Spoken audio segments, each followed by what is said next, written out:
All right, Ace, welcome back. How are you doing, man? Hey, very well. Glad to be back here. Well, good. So, just a little bit of housekeeping rather, so we can kind of get this out of the way. Uh, Obviously, this is not the plan for tonight. I'm supposed to have Thomas on to have a discussion about Catholicism and his faith, which is something I was really looking forward to. And don't worry about that. That's still happening. It's probably going to happen on Thursday, Lord willing. But as you may have realized, Thomas has some health issues. He has some arthritis, right? Like he's very upfront with that. I'm not, telling secrets, but he had a flare up and was just headed off to bed early. And you know what? Who am I to fault him there, right? And so that's not happening when we planned it to happen. But instead, I decided to have Ace on kind of last minute to talk about something a little bit different. I know Ace has been kind of doing a deep dive back through the paleocons. So what have you been reading, Ace? That's right. Well, this is the good stuff. This is the hard stuff, the candy of politics for me, because this was what got me interested on a serious level with politics. Since people like watching people fight online, might as well pick the OGs, the heavyweight champions of political feuds. So the author specifically that I was listening to one of his interviews, I think it was on Law Liberty, something along those lines. His name is Grant Havers, something like that. He's the author of Leo Strauss and Anglo-American Democracy. And thanks to people like Bookcat and Wendell, who has actually just did a favor for me earlier today. So I'm going to link his cozy channel in chat. The guy has kind of gotten me on this trajectory more in depth, but getting me interested into Straussianism, since it's kind of the origin of the first wave of neoconservatism.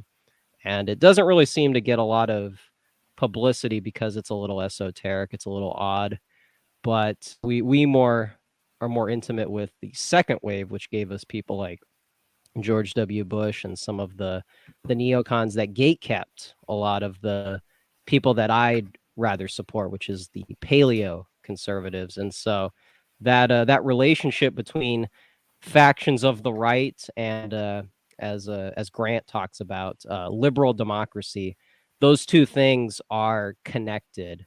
And especially with the stuff happening in Russia right now, I think it's very relevant to kind of explore that relationship, because you can find a lot of patterns with those two ideas, liberal democracy and right.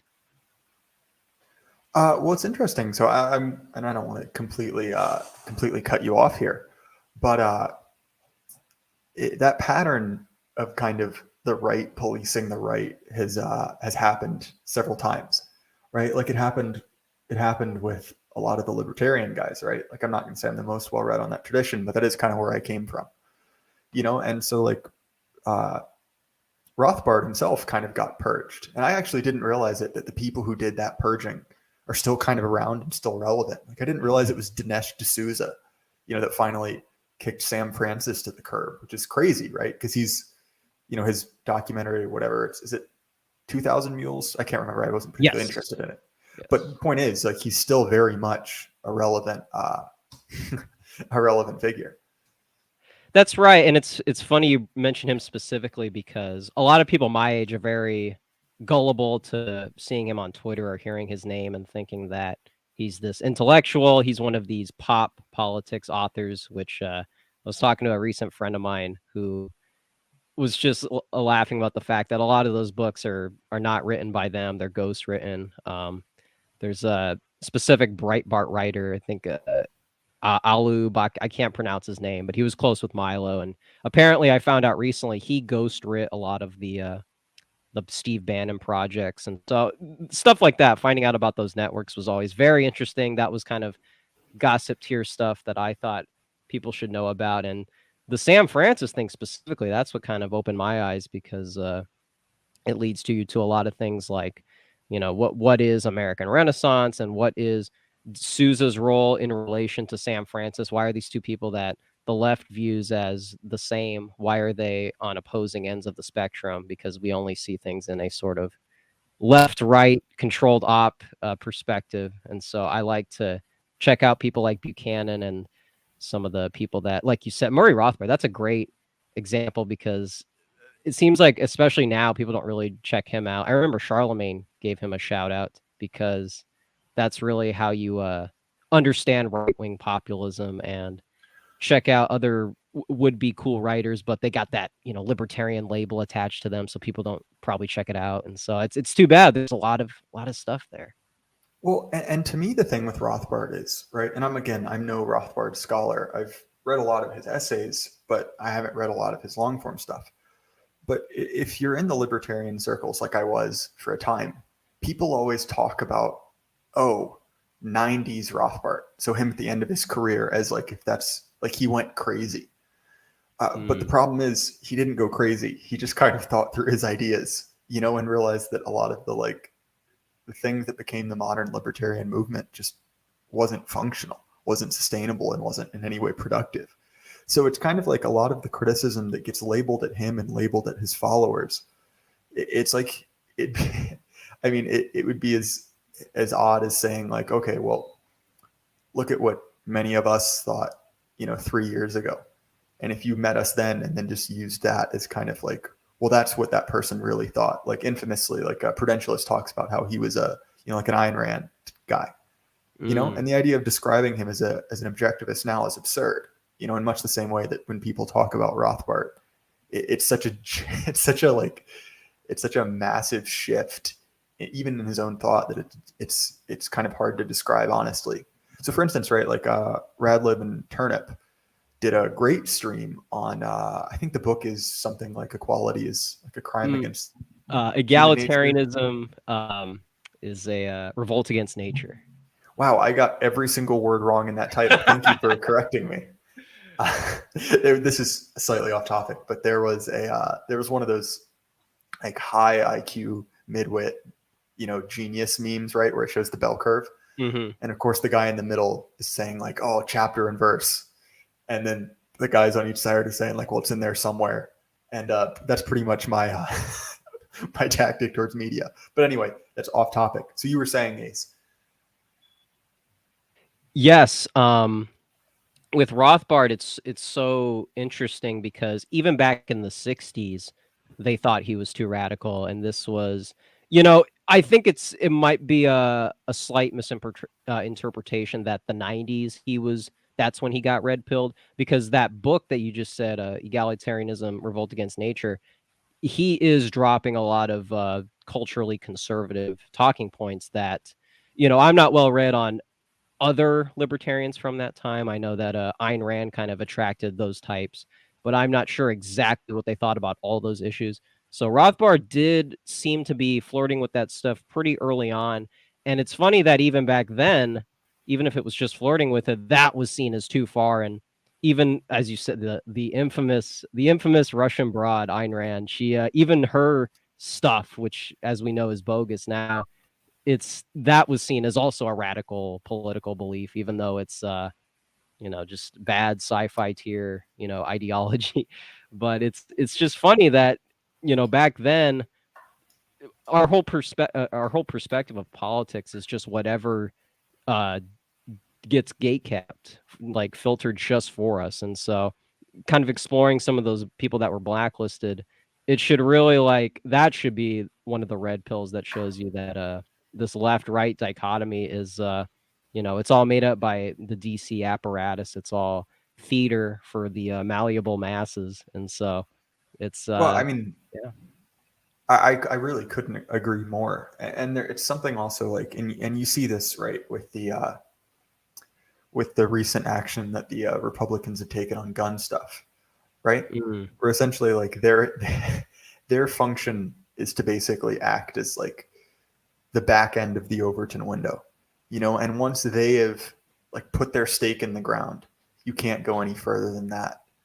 And it's not even Republicans per se, because it's the Republicans that have kind of consistently been, making their name by kind of like ratting out other people on their team, right? So Dinesh D'Souza gets in the door by selling Sam Francis down the river, and that kind of continual churning that just like slowly moves the whole quote unquote loyal opposition along, right? It's just a pattern that you can't really escape from in that system. That's right, and I want to thank Saddam. I want to thank Check's Notes Saddam Hussein in chat for reminding me. I was tuning into AA stream earlier today, and he mentioned his article comparing politics to WWE. And honestly, I'm probably gonna ride that bandwagon as well, because I just think that that's such an appropriate. I think it was Paul, the Lindy guy, Paul Scalise. I think he also endorses that, and I just think that helps people put it into perspective, because when you start citing all these obscure people, relatively speaking, Rothbard and all these Lou Rockwell, people who are not seen as mainstream figures anymore, it makes you sound like, you're the old crank, Archie Bunker, you and your books of people that nobody knows. But if we kind of frame the idea that no, the people on TV that you're watching, like, those are the puppets, and the guys we're reading would have been normal people 10 years ago and wouldn't have fallen for a lot of the social engineering. It seems like that's a big hurdle for a lot of people, because they're just not familiar with the sources. And I don't mean to be a citation cuck and say no, wait a second, Article 2 Section 3 says this, but it is very funny to read a lot of these folks, because they really were like closer to the truth than what passes for political discourse today. It's interesting that you bring up the kayfabe thing, because Skeptical Waves has a article up by a guy named Paul Cantor that's called "Pro Wrestling in the End of History." He has a really interesting argument, very much along those lines. I'll be the first to admit I know nothing about pro wrestling, but it was an interesting article, and is admittedly somewhat off topic, but is worth your time if you guys are interested in that topic. Yeah, I got to check that out, because to me, I think to bring it back to how it affects us today, like, a lot of the reason the right is losing traction to the left is because they're stuck in the 20th century model. They're acting like the Cold War is still relevant to young people today. And I'd like to at some point on the stream bring up that link I shared with you, because that's going to be relevant later on. But you know, to address your WWE example, that's what I mean by the second wave of neocons, which thanks to this author Grant, he made it sound like Fukuyama was a much more prominent influence over the neocons, sort of the Lenin contrasting with Marx. And that's why a lot of the neocons still use those talking points, because those are the regime approved managerial state talking points that if you step outside that model, you're getting into the blacklist territory, you're getting into the paleocon territory, and they those are no spots. But to make sense of what is on screen right here, okay, this is the fun stuff. So I don't know how many people remember this. I remember the America First types bringing this to my attention, but this is basically like Georgetown University students, a sort of obscure DC network confabulated by one of our favorites here, Bill Crystal, infamous neocon. He promoted this group called Gen Z GOP, which sounds awesome. This sounds like, where are my Zoomer representatives in the right wing space? Well, you don't even have to. I mean, even in that foggy promo video right there, I mean, the first image is George W. Bush, and this is supposed to be the relevant, totally fresh and new GOP that Zoomers are salivating at the mouth to get a third term for George W. Bush, and it's so cartoonish, and that's why it's relevant, because they're openly embracing a neocon platform with Zoomers as the salesmen instead of gray-haired Dartmouth graduates. And so I think, people really need to keep this in mind for, like, what is the future of controlled opposition? It's going to be stuff like this. And this one is really explicit, but you're going to be seeing different facets of this, where Zoomers are going to be talking about the 20th century like they even lived through it. So it's just very funny. Well, and I think it speaks to how completely out of touch it is that the figure they chose is George Bush. because at least in my experience, if you asked a group of of Zoomers to play a word association game and said George Bush, I guarantee you the response 9 out of 10 times would be George Bush did 9/11, right?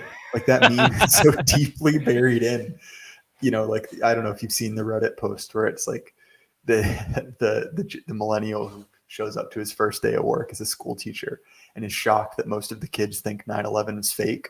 They just don't even think it's a real thing because of the memes, right? And so my point is like it speaks to how like horrendously out of touch whoever the donors are for this, that they think that the thing that will be relevant to the people of our age it is a man who left office when we were in grade school, right? No, exactly. And I was doing a little research before this show, and I don't know how many people remember the neocons, and really everybody in DC was accusing Russia of controlling American discourse using 4chan. That was the accusations around like 2016-ish.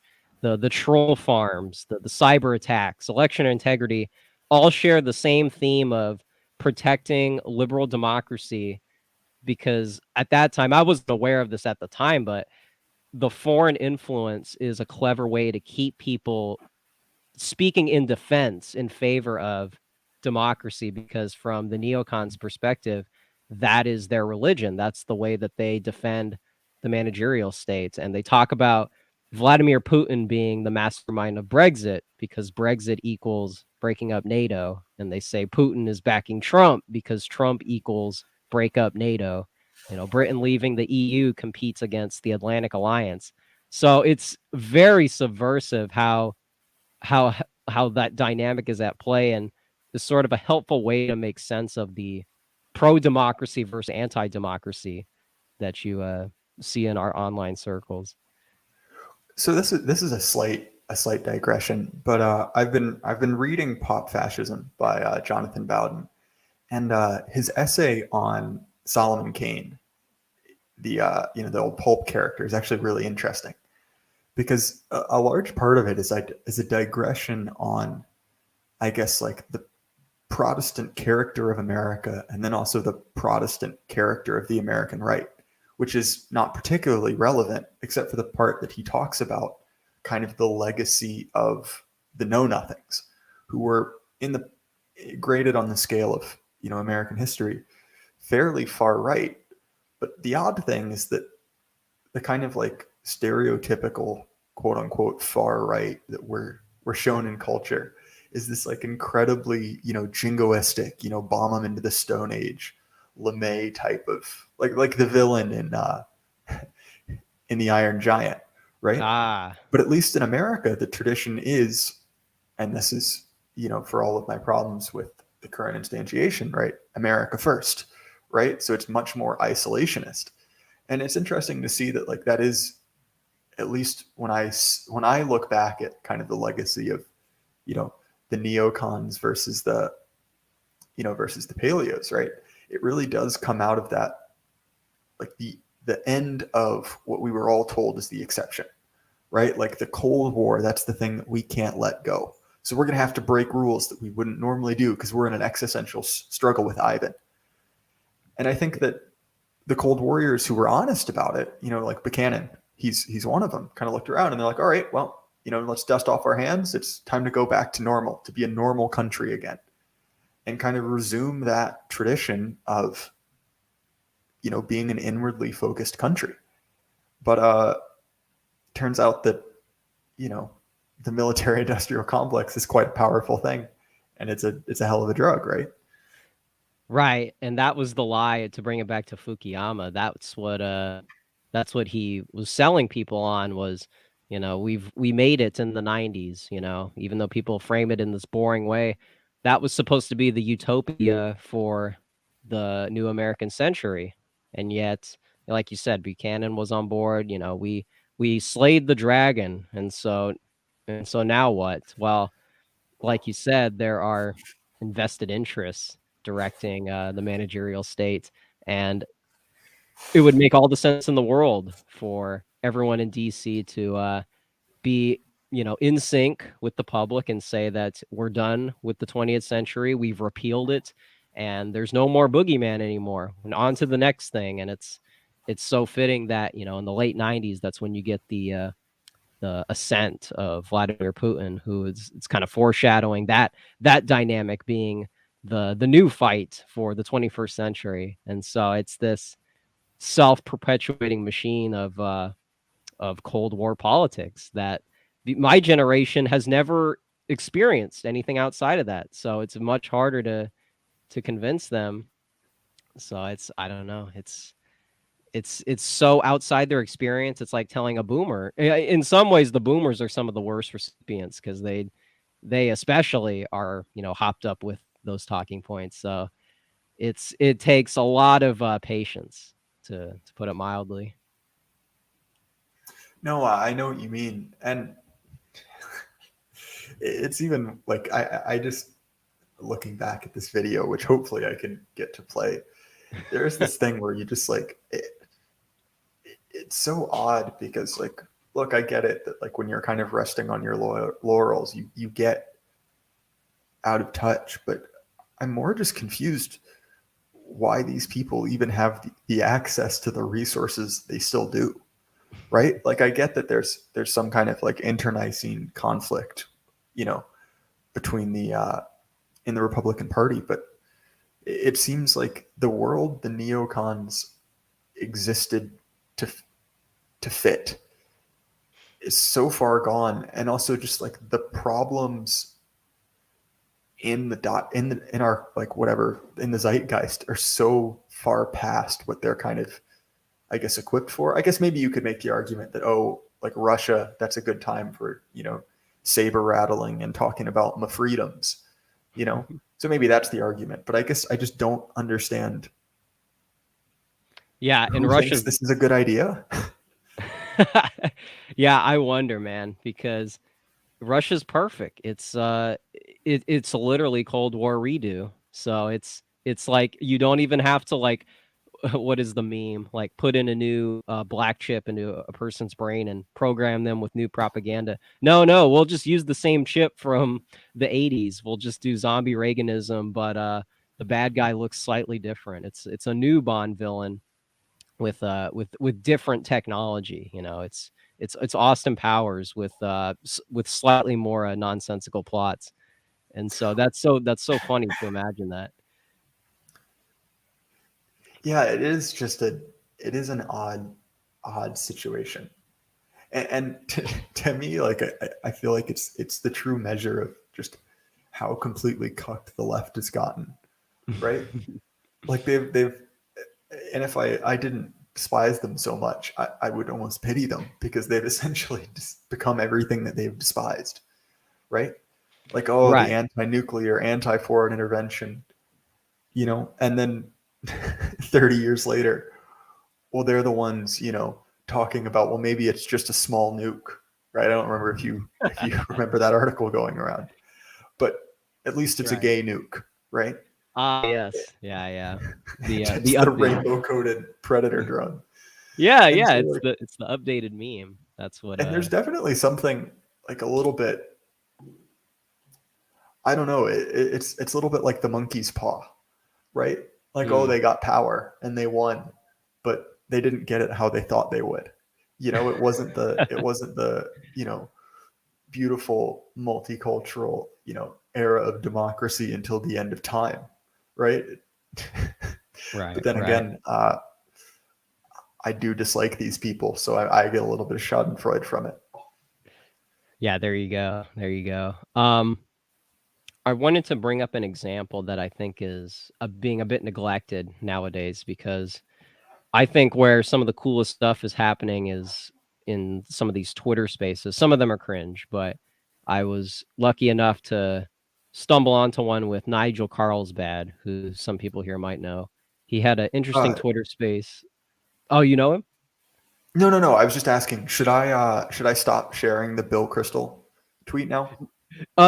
We can go back to that later. I just wanted to Sure give a quick anecdote because I think it's sort of on topic. But Carlsbad, he said he didn't realize the relationship between Tucker Carlson's monologues and the effect on Zoomers, because from his perspective, I think he's overseas. So I think he might be a little in the dark, but he thought there was a top-down process. Tucker, when he says something, he thinks that automatically translates Zoomers into paleocons, and so it's having this automatic effect, and there's no interception from nefarious actors. And when you read articles from journos reacting to Tucker, they believe it too. They think this effect is immediate, and there's a switch happening that makes us automatically win the culture war. But what tends to happen, and Fuentes said this, there's an entire demographic of young people that hear half of what Tucker is saying and disregard the dissident message. Like, for example, when Tucker talks about immigration, he calls it a voting rights issue and not a cultural one. So you have would-be paleocons like tuning in, and right before they get the red pill, he deflects and says immigration is only an economic topic. And that's a different message than Pat Buchanan. That's a different frame than what many people's grandparents believed. So one last thing, if you go on Twitter to kind of cite my proof of this, you'll see accounts made by young people shilling populism and Trump-sounding rhetoric, except they are anti-identitarian and pro-egalitarian. And they think that that's the red pill, is basically believing Rousseau's blank slate. And Carlsbad said, wait a second, you're telling me that there's an interception? Like, I thought Tucker gives a monologue and then, that's red pilling Zoomers. And it's like, no, it's a bit more complicated than that. And so why groups like Gen Z GOP exist is, I imagine, specifically for that containment, like you said. And so that's why I think it might look cartoonish. Why, is people really going to fall for this group? Well, people may not fall for this group, but they're definitely in line with the talking points that they're promoting. And so I think that's a bit lost on some people, sort of the process of Tucker's utility and its relation to Gen Z. That's a fair point. I think I'm probably a little more bullish on Tucker than most people, and that's more has to do with the kind of like in real life. So I don't watch Tucker. I don't watch Fox News. I interact with him or his opinions from time to time, just in the way that you kind of can't avoid it. So I have almost no firsthand experience, but I have a ton of secondhand experience. So living in the South and living around a lot of like red state Americans, up until Tucker became the phenomenon that he was, it's kind of like the best thing those people had was Rush Limbaugh, Sean Hannity. And not only are those people just like kind of embarrassing, they're not smart, and they're containment. I mean, you could say like, oh, Tucker's containment, but I mean, that's what we're talking about. They are the back line of the Overton window, always just trudging forward slowly. But to give Tucker credit, he's said some things that have landed him in hot water, and really landed him in hot water. I mean, down to the point, when was the last time you heard about Sean Hannity in the news? Thankfully, It was probably roughly 2013, And so I've met lots of people in my real life who have said things that have surprised me, and know about things that are really surprising, And don't get me wrong, he's not perfect. I don't agree with everything he says. I don't even care enough to watch his show, but I think that can't be overstated. The amount that he's doing to kind of open up, especially on the right, which has a conformist streak, which has a, support my troops, my cops, I think that that's really important, because I think that we've seen a couple, and obviously not everyone, hashtag not all, but I think that we've seen a couple of events happen since the rise of Tucker. So for instance, like a lot of the electoral justice stuff, a lot of the reaction to how the police have acted in the wake of some mass casualty events and in wake of rioting. And I think that the reaction was partially enabled by people like Tucker, right? Who basically made it acceptable as, a conservative, as a right winger, as a Republican, to question these things, because we got to remember, right? Like we're the tip of the autistic pyramid, right? There are what, 16 of you in this chat. You guys, I assume if you're here, you haven't got too much else going on. But if you're like a normal person, you don't watch the news at all. If you're slightly less of a normal person, you watch cable news. And so these are not the people who are seeking out new ideas, who are kind of going through, random obscure texts by, British fascists talking about Pulp Fiction, So you've got to remember that a lot of times the people we look back on as kind of a little bit passe, talking about issues we've already hatched out. You've got to remember that being on the bleeding edge means that there are people who are behind you, and they may be on the same trajectory, but if you kind of look back on that dismissively, you're sawing the branch you're sitting on, if that makes sense. Yeah, and the neocons know that. That's why they put effort in these projects for containment, like Gen Z GOP. Newt Gingrich is another person I would add to that list you had. He had the same effect. He was the Tucker of his time. And why they speak out against people like that is to convince others that the blacklist is justified. People may not know explicitly that people are being kept out of DC, paleocons, but what you can bet on is they will let everybody know, a tape, a quote, something that discredits someone like Tucker, in the hopes that people pull money, people stop watching, people stop taking that stuff seriously. And it's all for the sake of containment. And so it's sort of like the blacklist is hidden in plain sight. Why don't we see paleocons in the town square? Well, because people don't even think of what that is or what ideas aren't acceptable. They just, like you said, they're malleable. Well, and interestingly enough, that's very much how I feel about that Representative Cawthorn, right? Like, don't get me wrong, the guy was a moron. He's not a smart guy, and he didn't do himself any favors, but it was weird because, look, I don't follow a lot of day-to-day politics. Like Marjorie Taylor Greene probably said something retarded. AOC probably also said something retarded, and I don't care. I follow the bigger stories and like kind of the more of the theory stuff because, I have some kind of neurodivergence. But I was getting conversations with people who, like, very normal people, like the Netflix crowd. And they're like, have you heard about this guy from one of the Carolinas who's in a wheelchair? And I'm like, no, I don't know who that is. With this like extreme moral outrage about the most bizarre things, like, oh, he claimed he was a Navy SEAL. He loves Hitler. He went to his house. All of these like bizarre, weird anecdotes that, are, I guess, not particularly positive social traits, but also like, why is this news? This is like a freshman representative from a district that's, 400 miles away from where I am. Why is this news to me? But then I kind of got backfilled on it that, he makes one comment about Republican cocaine orgies, and then all of a sudden this like massive amount of Oppo research drops on it. Mm-hmm. And you're like, well, it's a little odd, like that. If this is so crazy and it's so like baseless, like, why does everyone hate him now? And again, like that doesn't constitute an endorsement of the guy. Like I said, the guy's kind of an idiot, but it is one of those things that you realize very quickly that there's an enforcement mechanism, and it's not like Jimmy Hoffa who's going to break your legs, but you can still be made to disappear.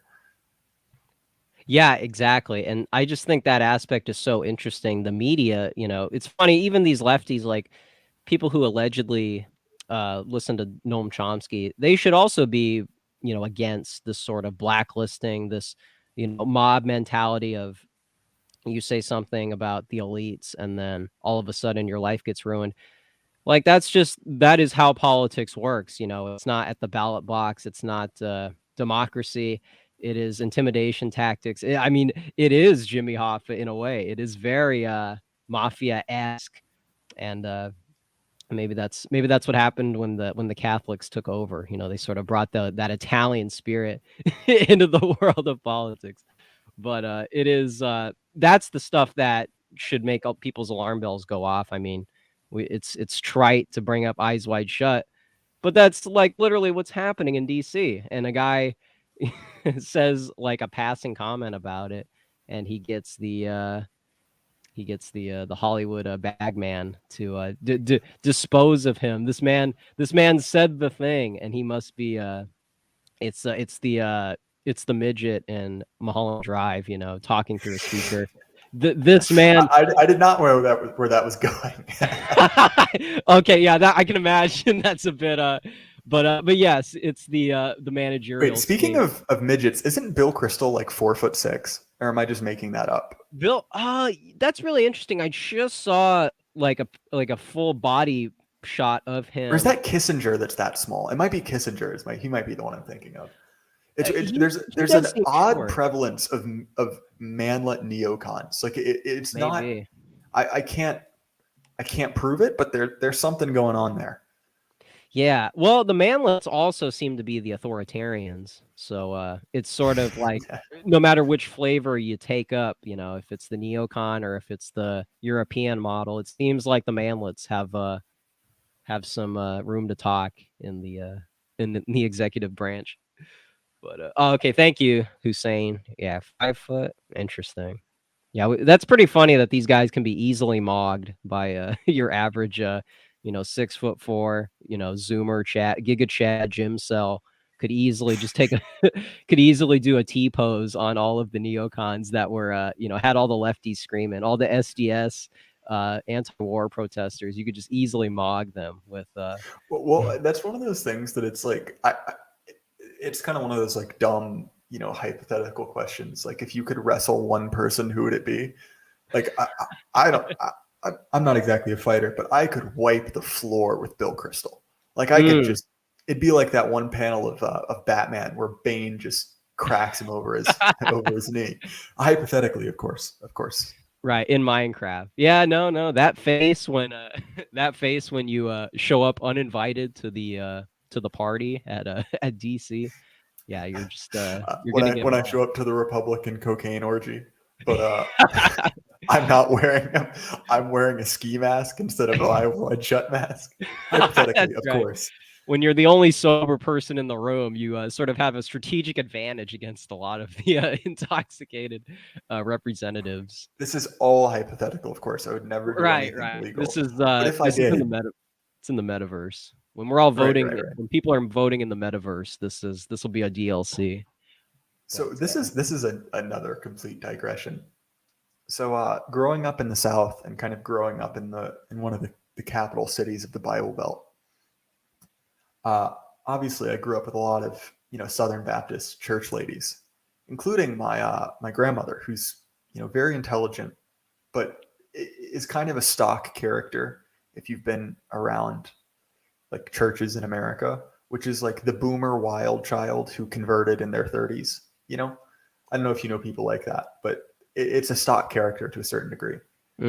But it's odd to me because a lot of those people like still are really into a lot of like the 1980s millenarianism, like, oh, the world's going to end in nuclear fire, Apache helicopters are in the Book of Revelation and stuff like that. But the one thing she always told me, even as a kid, like multiple times, and I remember this very, very well, was don't let them put a chip in your hand. Like, don't let them get you with the mark of the beast. And fair enough, right? But the oddest thing about this is that she has her medication passport, on her phone and everything. And I'm like, wait a minute, wait. You don't see any parallels here at all? The mark that allows you to engage in commerce, right?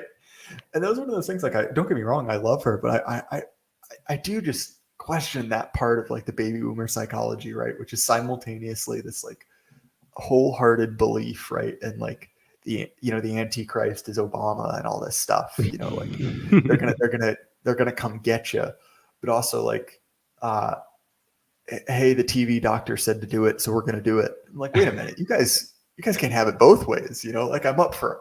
Relatively speaking, I'm up for either, but I would appreciate some kind of consistency, Right. Yeah. It's that logic of American Revolution was justified, but not the Civil War. That one was too far. And my heckin' Union support. Don't get in the way of that. But that's what's sort of interesting about the paleocon neocon dichotomy is, a lot of. I'm glad you brought that up. A lot of paleocons were Southerners, and so they would give that perspective of the lost cause and the stuff that doesn't get a fair hearing. And so it's like, well, what is this American discourse where, you don't get a fair hearing about, or I should say, a non-biased take on like MLK and George Wallace, but we go all the way back to the 19th century and we have to support Abraham Lincoln. It's all this like messy Howard Zinn history perspective that like you said, because like I'm in California, so I would like to know the people you're describing, but it seems like my state is on a war path to keep those people from existence. They're just No, that's true. I'm told that those are, the Andy Griffith, Howdy Do, and it's funny because like a lot of those shows, those those hokey Southern sympathetic shows, some of that stuff was in California, and because the transformation has been so extreme, you wouldn't even know that those same people were once here. And so it's like a bygone era, unfortunately, because that was a lot of people. And like Thomas said, the silent majority was more like a super majority. You can say it was quiet all you want. They were pulling all the weight during the elections. So it's just a total distortion of history to think that those people are like a secondary, cast member. Those are the guys at the helm for the culture war and keeping everything normal. So I'm very sympathetic to even though I'm far from it, I'm very sympathetic to Southerners. Well, it's odd because to me, one of the things that I do think about is that the massive expansion of public schools, and then also like political influence in public schools, specifically with respect to civics and American history. That was really a massive increase, first with FDR, but then also majorly post World War II. The idea of like essentially like kind of preparing a generation to potentially be in some kind of like existential, excuse me, that's the word I meant, conflict with Russia, So like there were definitely some positive conflict or positive aspects of that, like if you've seen the videos of what gym class was like in the 50s, it's, everyone, looks better than half the people in the gym now. Yeah. But on the other hand, it's like that is a certain amount of conditioning, right? And that like there were certain like especially when it comes to like the pro centralization, pro union, pro FDR, that strain was very much, kind of, I guess like deified, in the sense that the American right, as much as it existed, because I think that it's hard to say that America really had a right. It's a progressive country and kind of always has been. The old right that transformed into, or was kind of transmogrified, or to use Semigog's favorite word, morphed into the libertarian and paleocon tradition, that got severed and severed hard with FDR. The McKinleys, there was kind of a part of this attack really happened with Wilson, and they were kind of doddering, like waiting, and then FDR just smashed them. So kind of like the neocons kind of had to pick up the pieces, but what they did was they just kind of formed the rightward edge of FDR's vision. Essentially he smashed he ripped up half of the cards, in the deck. So you only have the ones that he was holding to begin with, and not to turn him into this like satanic figure, but the analogy of him essentially setting the tone for the next 90 years, I think is an apt one. Yeah, exactly. And it's funny, around that same time of FDR, you had people like Strom Thurmond, you had the Dixiecrats, which, if anybody had half the views of those guys from that exact same era, they would be totally ostracized. And yet that was the norm. And so people totally lose perspective when they again, you look up that guy's name, and the first thing that comes up is all the scandals, all of the quotes, and it's like people can't imagine the world outside the internet. People did not like think like that. It's like Strom Thurmond is literally one of the oldest politicians in American history. Like I think the last thing he did in politics was when he was 96 in 1996, and the guy has a legacy, far beyond, whatever buzzwords were said in Czech's notes the 1930s. I mean, everybody falls short of the boomer truth regime standard. It's a bygone era, and like we said with Semiagog, when there was the three of us, people think that they have this choice of like, well, I can be a Democrat or a Republican, and those are the cards because FDR says so, and they don't even realize, what they would believe if they were born during the FDR era. You would be a completely different person, and you wouldn't be subjected to the excesses of technology, the internet programming your brain and altering your perception. It's just a totally different world to Gen Z, and so it's too bad that a guy who was in office for almost a century. Oh yeah, that's the guy who said the N-word or something. Oh wow, that's great. That's a really level-headed guy. Gets up every morning for 90 years, and yeah, that's the reputation. It's just ridiculous. Yeah, it's interesting you bring up the internet, because one of the things that I'm really convinced from both Neil Postman, who's admittedly irritating, but he's not wrong, is essentially that technology does kind of both limit and form the ideas you can have, right? Like there are ideas that are conducive to the internet. There are ideas that are conducive to the automobile. And to me, I think that just the way that America was kind of formed and won, and the technologies associated with that definitely shaped, kind of like the spirit of it. So one of the interesting things, so I'm a gun guy, right? And we don't need to talk about that past a certain point, but the American tradition around weapons is really interesting, because if you look at the history of gun control in America, past some more like racialized sectarian restrictions, which you can kind of fill in the blanks on, it essentially didn't exist, right? Like there's a bunch of funny laws, like in the 1870s, it was illegal in Pennsylvania to sell artillery to 15-year-olds, which is amusing because you're like, wait, this was enough of a problem that they both legislated it and decided that, well, if you're 16, you're probably responsible enough for a howitzer. But you kind of contrast that attitude of like, oh, like this is a technology that is a part of life. People own weapons. They're, used for sustenance, for defense, for kind of community policing, to use a word that's in vogue in a somewhat different context. And that's shaped America, right? Like that kind of oddly like John Wayne aspect of, like you kind of, it is part of, the right in America that you have the ability to defend yourself. Whereas if you look at kind of the more continental attitude, that's really different, for a variety of reasons, right? Like when you have a little bit more of an aristocratic tradition, obviously, the attitude towards force is different. And so to me, right, as someone I consider myself a right winger with no qualifiers, right? Like on one hand, it's like, I love America. America is my country. But also like America is fundamentally, like from its roots, kind of a radically progressive country, right? Like even the American conservative tradition, right, which goes back to Jefferson, right? Like Jefferson was essentially the Antifa of the 1770s, right? Like not really, but close enough. And so it's like, you kind of have to, at least in my mind, like that's an odd thing to make peace with.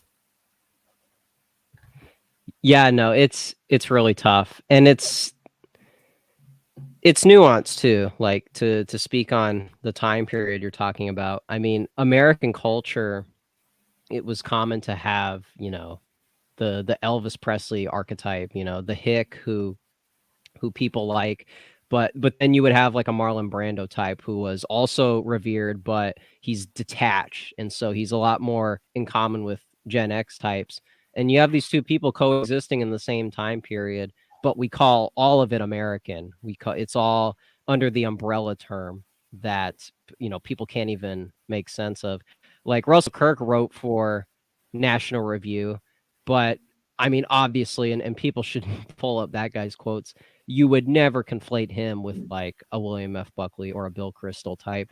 These are just different types of men that were living in a climate where, I mean, in a climate where what is considered radical was just normal, and those values were not demonized or seen as out of touch.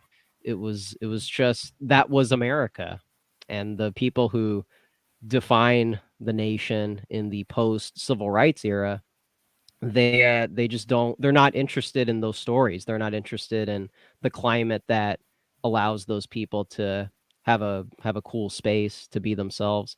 They just want to, I mean, to bring it back to Semiagog, it's probably on track to the transhumanism stuff that he was talking about. So it's really too bad. I mean, even if you're like a film buff or something, wouldn't you want to like investigate the fact that like the movies from back then were so authentic, and now it's all like computer generated and this and that? I mean, stuff like that is going to be so unavoidable. You're going to have to confront that fact that everything is getting digitalized, and it completely destroys local culture in a way that's hard to understand, because there's not people like Russell Kirk explaining, nature and natural law. Those voices are kept out, and so all we get is the pause. Well, and that's one of those things that I am curious to kind of explore, right? Which is that what of our current problems are kind of problems with modernity, right? So like whatever you want to call the force of modernity that is kind of, deracinating us and dissolving these kind of local cultures that would have been the norm. And how much of that is kind of late stage empire stuff, problems unique to America. And I think there's things in both buckets. And there's an interesting discussion to be had where it's like, all right, well, is this just a symptom of, the modern world, whatever you want to call it, like late stage capitalism if you're a homosexual. But that is something that I do kind of tease around in my head, if that makes any sense.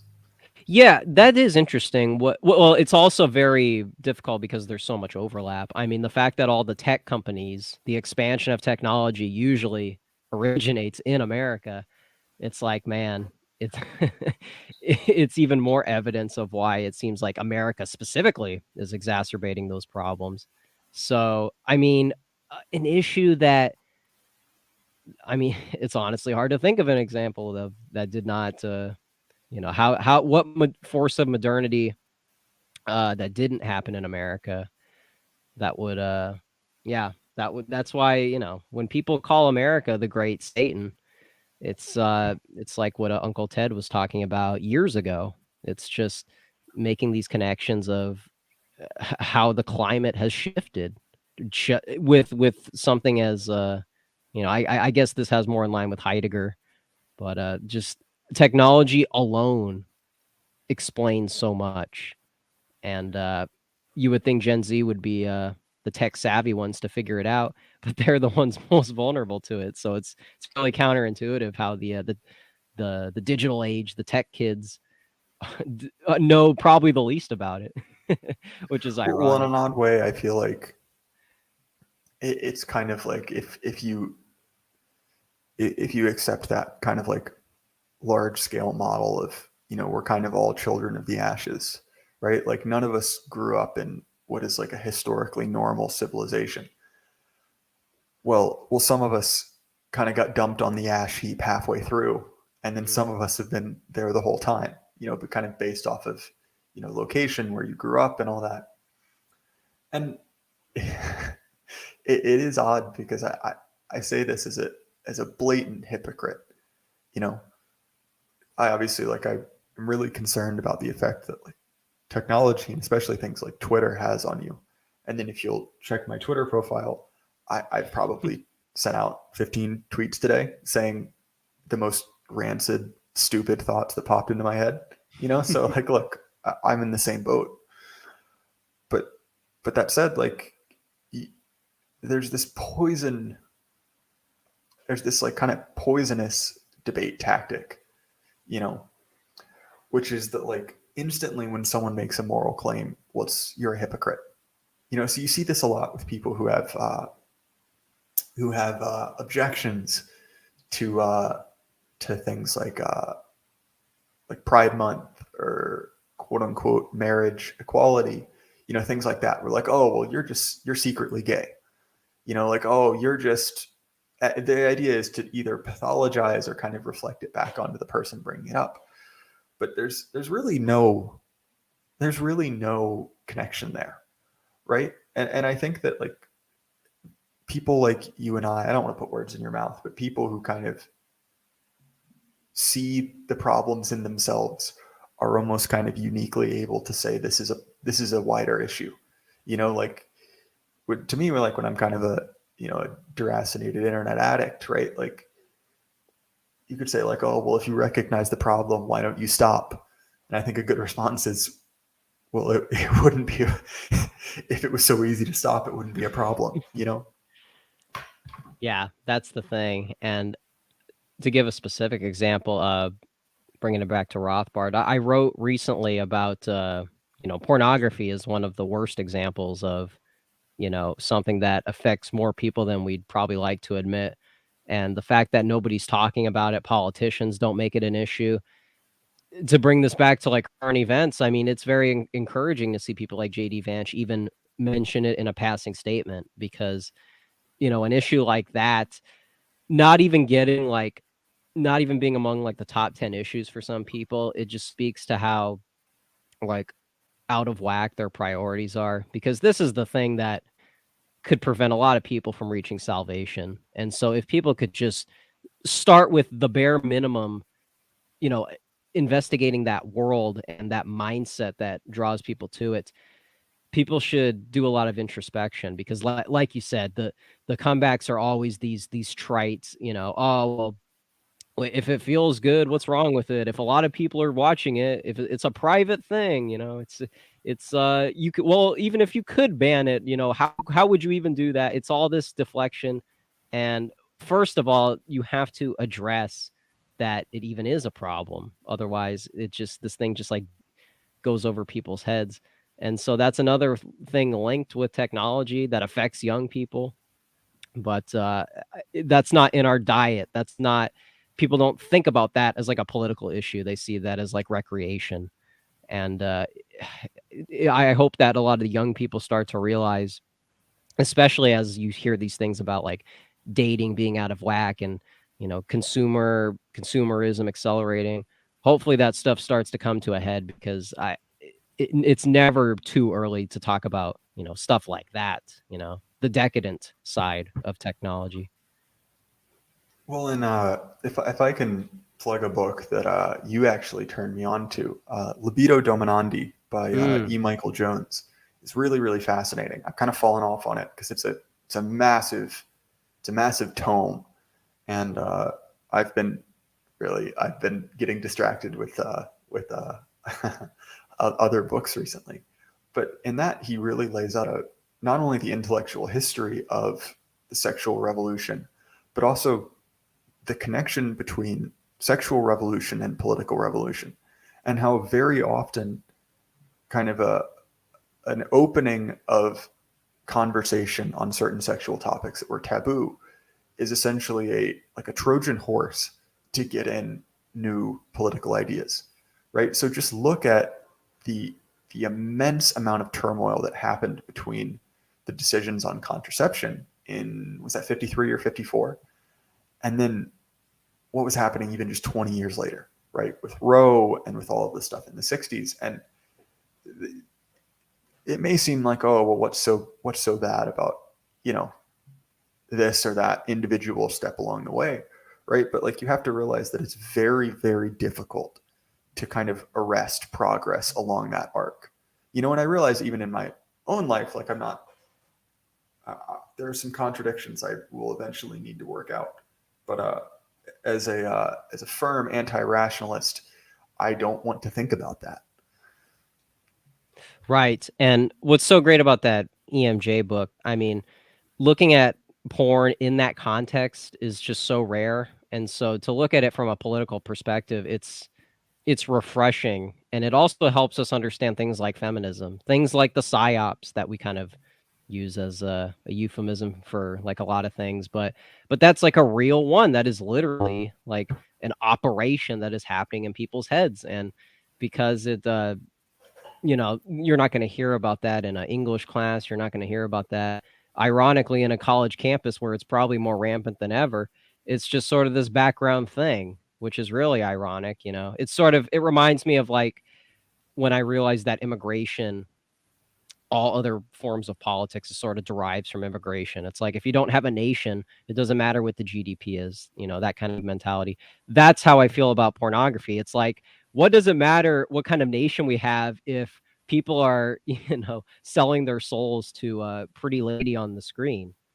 That should really alarm people, because I frankly, I don't care if we have like these giga chad right wingers who are ostensibly closer to me, but like but then they're lacking this like fundamental aspect of humanity. I just think that's much more important if we're putting all the priorities on a list.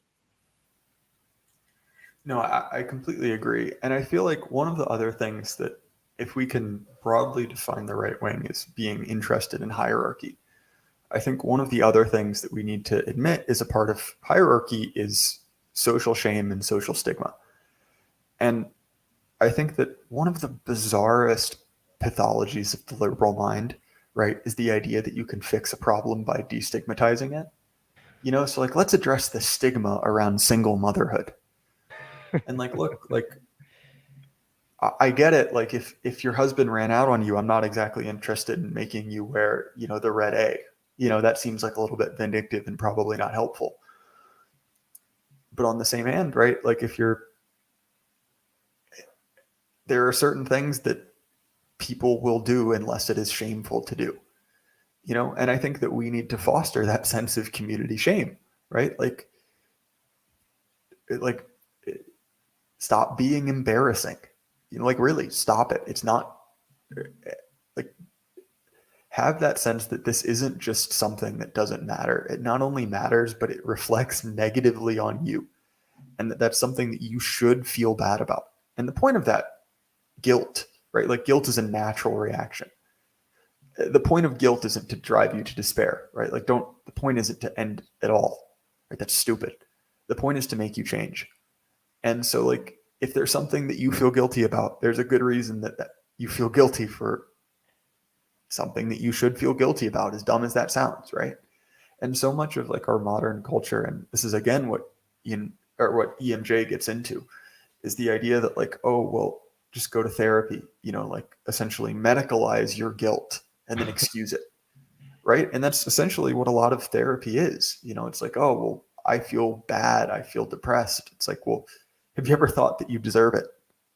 And again, and I'm not talking about clinical depression where it is a sincere chemical imbalance, but I think that the rush to medicalize something and the rush to turn it into something like, oh, you take a pill, or oh, you go to a therapist and get away from it, I don't think is a particularly healthy one, right? Like, again, like, we can talk a bunch about how cringy Jordan Peterson is, but well, if you're making fun of him from a messy room, I don't think he's the idiot.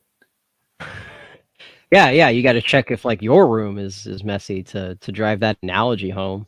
That's so true, that what you said, medicalized mentality. I think that has a lot to do with what we were talking about with Semiagog, the Gen X parenting method, where people want to be friends with their kids and totally neglect the authoritarian role that they're supposed to have as a parent.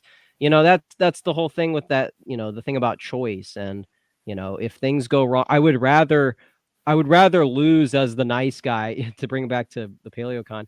I would rather be a beautiful loser than an arrogant winner. I would rather, even if it may be a liability. I'm putting myself at risk, but at least I have more friends or whatever, or at least I'm not ostracized from the public square.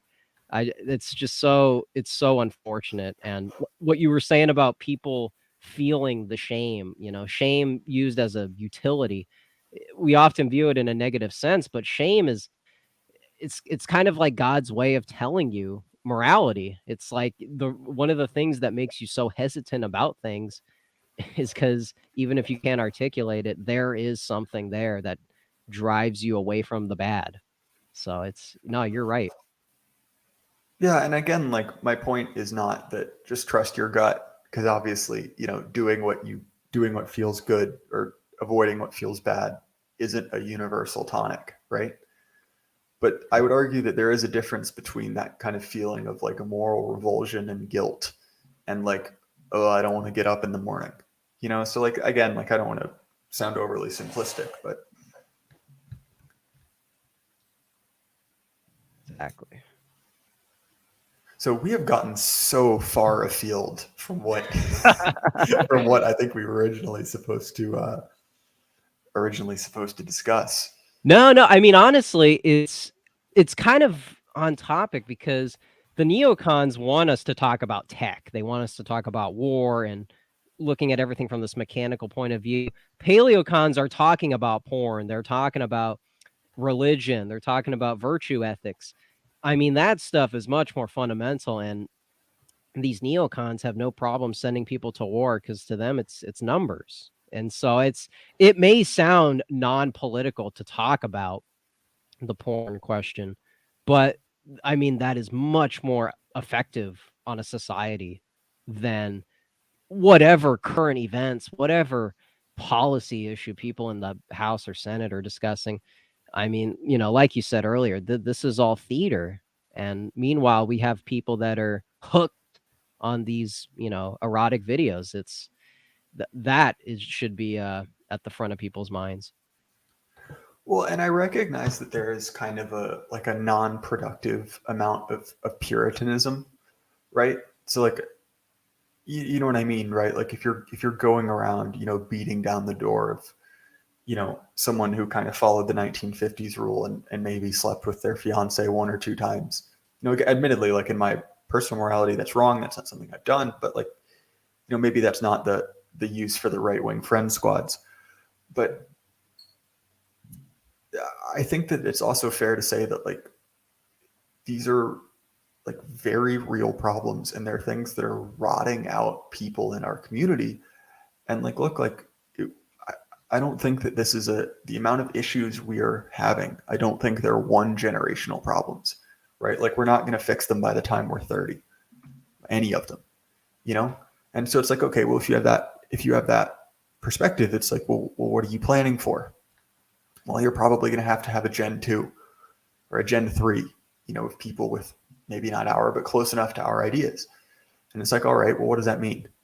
Well, you're going to have to do things that enable you to kind of replicate your mind virus, your meme, whatever it is, and like, we'll look at obviously a lot of the transhumanist stuff, things with like some pretty creepy stuff happening with like population control directly, but also look at like, okay, what's going to keep you from, having a family? Well, erectile dysfunction at age 30, that'll help, right? Like something kind of eating at the root of your relationship, your marriage, that probably would, contribute to it. And so like, I think that people look at things as kind of two different silos, right? Like, oh, there's the moral degeneracy stuff. And then there's the, the population stuff. There's the distraction stuff. And I don't mean to say that they're all connected and that there's one like maniacal mustache twirling victim or villain at the top. That's stupid. But I think we can't deny that a lot of these issues are multivariate, and a lot of the variables that pop up in different solutions are the same values, are the same variables. And obviously you can't stop all of it. You can't fix all of it. But at least for the things that you're dumping into your brain, that you're training yourself in like a Pavlovian way, like that's something you should be very careful about. And that extends both to kind of adult media, quote unquote, and just like the stuff you watch day to day, right? Like, look, I like dumb YouTube videos as much as the next, but like, there's some to a certain point where it kind of starts to rot your brain.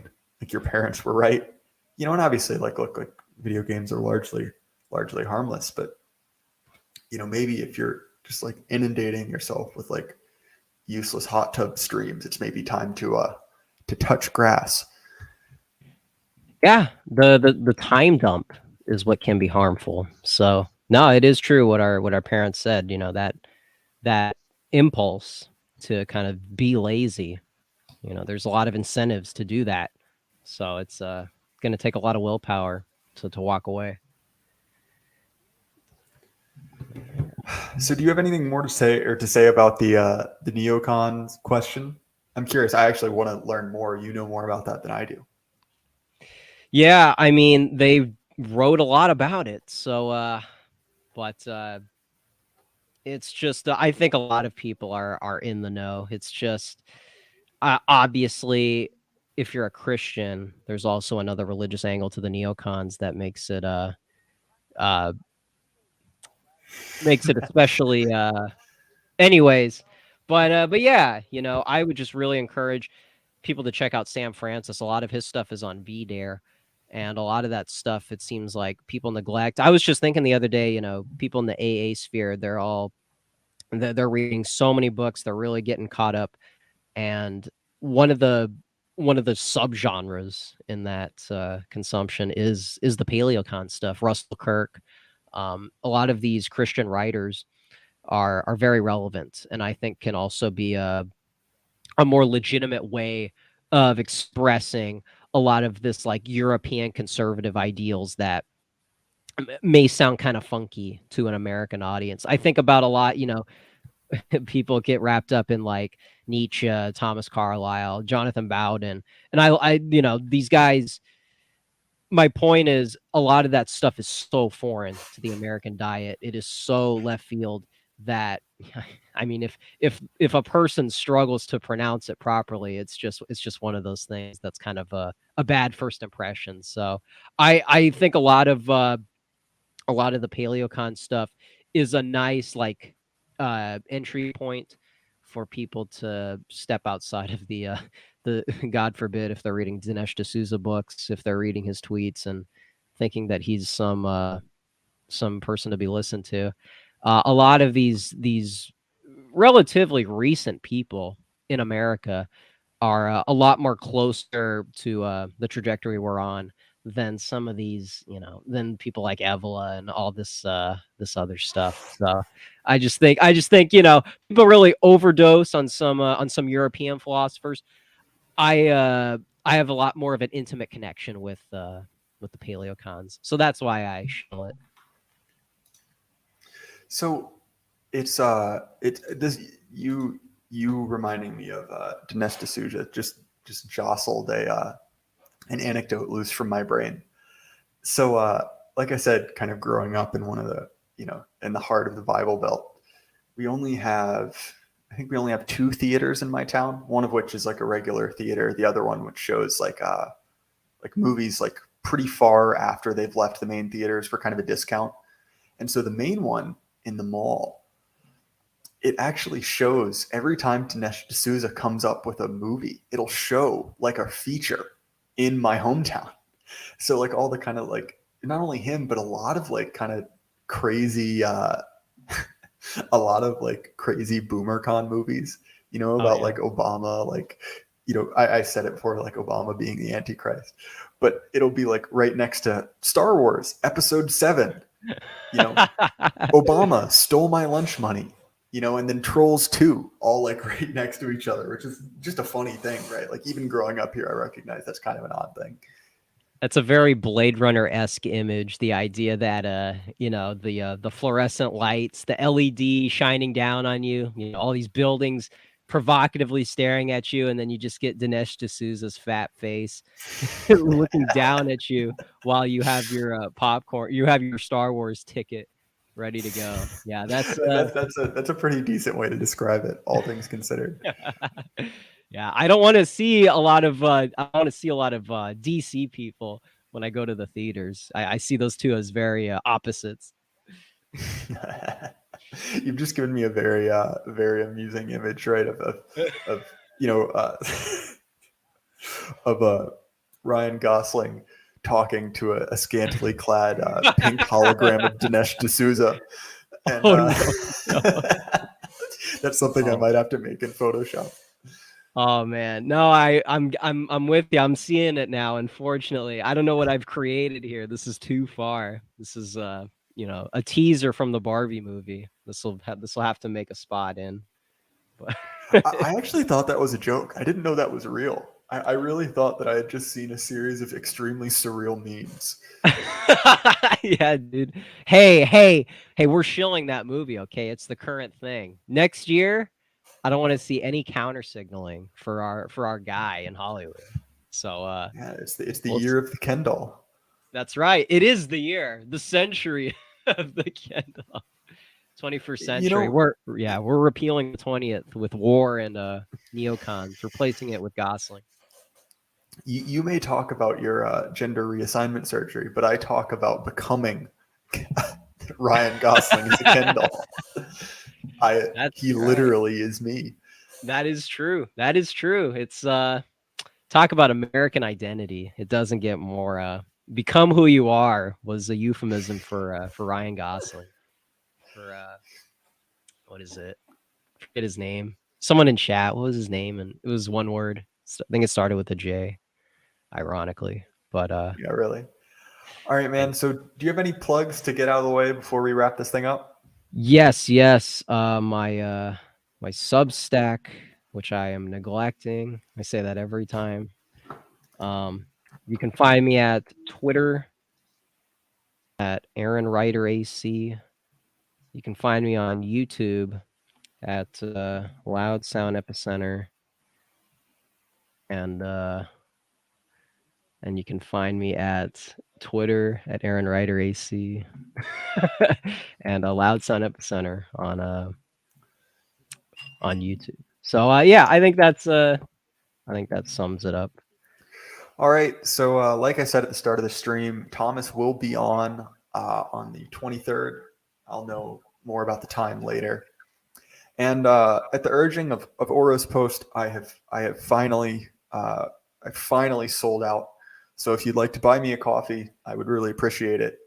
I don't think this stream deserves any financial support, considering all we did was reminisce about the Bible Belt and call neocons satanic. But if you disagree, the links are down in the description, and hopefully we'll have some more regularly scheduled episodes later. So, all right, guys, thanks for coming out. I appreciate it. Good night. Awesome.